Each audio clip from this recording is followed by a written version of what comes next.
વિદ્યાર્થીઓની જીવના જોખમે મુસાફરી સામે આવી છે। તો પાટણના સમી તાલુકાના વેડ તેમજ બાદરગંજ અને અમરાપુર ગામમાં એસટી બસની સુવિધાના અભાવને કારણે શાળાએ જતા વિદ્યાર્થીઓ જીવના જોખમે મુસાફરી કરવા માટે મજબૂર બન્યા છે।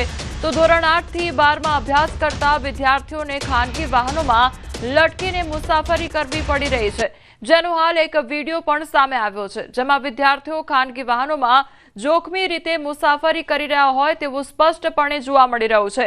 વિદ્યાર્થીઓ એસટી બસના અભાવે સમયસર શાળાએ પહોંચી શકતા નથી અને ઘરે પરત ફરવા માટે પણ સમયસર વાહન ન મળતા ખાનગી વાહનોનો સહારો લેવો પડી રહ્યો છે। સંવાદદાતા અશરફ અમારી સાથે જોડાઈ ગયા છે। અશરફ, વિદ્યાર્થીઓની આ જોખમી સવારી અહીંયા જોવા મળી રહી છે, શું વાહનોનો અભાવ અહીંયા આગળ જોવા મળી રહ્યો છે?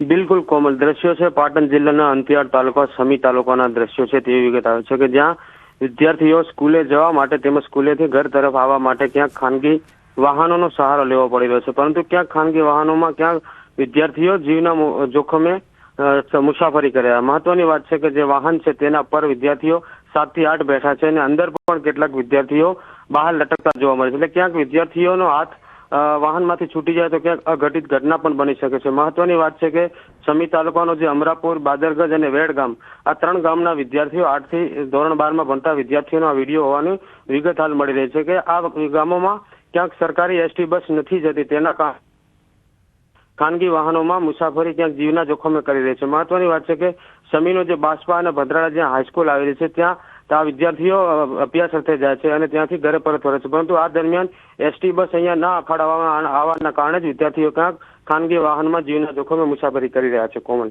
જે અશરફ, સમગ્ર માહિતી બદલ આપનો આભાર। તો પાટણના આ દ્રશ્યો સામે આવ્યા છે કે જ્યાં વિદ્યાર્થીઓ જોખમી સવારી કરતા નજરે પડ્યા છે। આણંદના ખંભાતની ઇંગ્લિશ મીડિયમ સ્કૂલની મનમાની સામે આવી છે। તો શાળાએ નક્કી કરેલા સ્વેટર પહેરવાની ફરજ પાડવામાં આવી છે। બાળકોએ સ્વેટર ન પહેરતા બહાર બેસાડવામાં આવ્યા। નાના બાળકોને કડકડતી ઠંડીમાં બહાર બેસાડવામાં આવ્યા। વાલીઓ સાથે આચાર્યએ ઉદ્ધતાઈભર્યું વર્તન કર્યું છે। તો વાલીઓએ વિડીયો ઉતારતા સ્ટાફે ફોન લઈ લીધાનો દાવો પણ કરવામાં આવી રહ્યો છે। વાલી અને પ્રિન્સિપાલ વચ્ચેની રકઝકનો વિડીયો હાલ વાયરલ થઈ રહ્યો છે।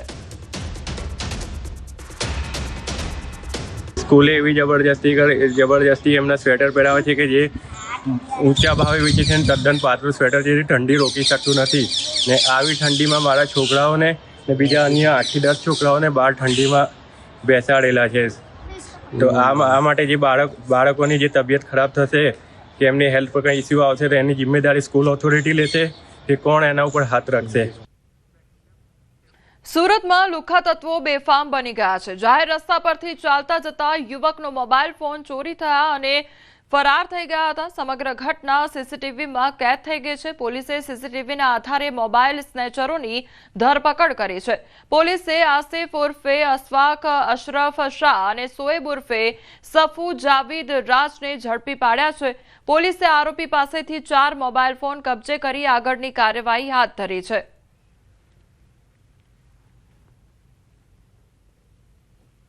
તો મોબાઈલ પાછળથી 2 વ્હીલ ઉપર 2 ઈસમો આવી અને ફરિયાદીનો મોબાઈલ ઝૂંટવી અને નાસી ગયેલ। આ બાબતે ફરિયાદીએ પોતાનો મોબાઈલ મોટોરોલા કંપનીનો કિંમત ₹22,000 બાબતે 2 અજાણ્યા ઈસમો વિરુદ્ધ ફરિયાદ આપેલી। જે ફરિયાદની તપાસ દરમિયાન લાલગેટ પોલીસ સ્ટેશનના ડિસ્ટાફની ટીમ આરોપીઓ શોધવા માટે કામે લાગેલી અને એએસઆઈ મોહસિનભાઈ અને સાજીદભાઈને બાતમી મળેલી અને એ બાતમી આધારે કુલ 2 આરોપીઓ આ ગુનામાં સંડોવાયેલ હોય જેઓની તાત્કાલિક ધરપકડ કરવામાં આવેલી।